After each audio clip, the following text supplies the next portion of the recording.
দিনের শুরুতেই দরিদ্র কৃষকটি জঙ্গলের পথে রওনা হতেন কাঠ সংগ্রহের আশায়। অভাব তার নিত্যসঙ্গী ছিল, তবুও তার মুখে সবসময় শোনা যেত একটি বাক্য, আল্লাহই আমার রিজিকদাতা।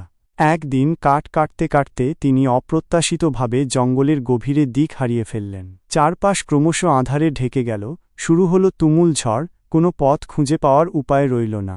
ভয়ের শীতল স্রোত তার শির দ্বারা বেয়ে নামল, কিন্তু হতাশ না হয়ে তিনি দুই হাত তুলে মিনতি করলেন, হে আল্লাহ, আমি তো কেবল তোমার উপরই ভরসা রাখি, তুমিই তো জানো এখন কোনো পথে আমার যাওয়া উচিত। ঠিক সেই মুহূর্তে দূরে একটি ক্ষীণ আলো তার চোখে পড়ল।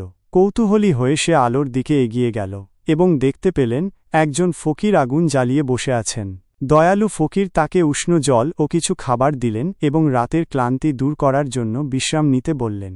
পরের দিন ভোরের আলো ফুটতেই ফকির সেই কৃষককে বললেন, এই পথ ধরে সোজা হেঁটে যাও, ইনশাআল্লাহ তুমি নিরাপদে তোমার ঘরে ফিরে যেতে পারবে। ফকিরের কথামতো পথ চললেন সেই কৃষক এবং সত্যিই নিরাপদে নিজের বাড়িতে পৌঁছালেন। বাড়ি ফিরেই তিনি মহান আল্লাহর কৃতজ্ঞতায় সিজদায় লুটিয়ে পড়লেন। অশ্রুসিক্ত নয়নে তিনি বললেন, যে ব্যক্তি আল্লাহর উপর ভরসা করে, আল্লাহ কখনোই তাকে একা ফেলে রাখেন না।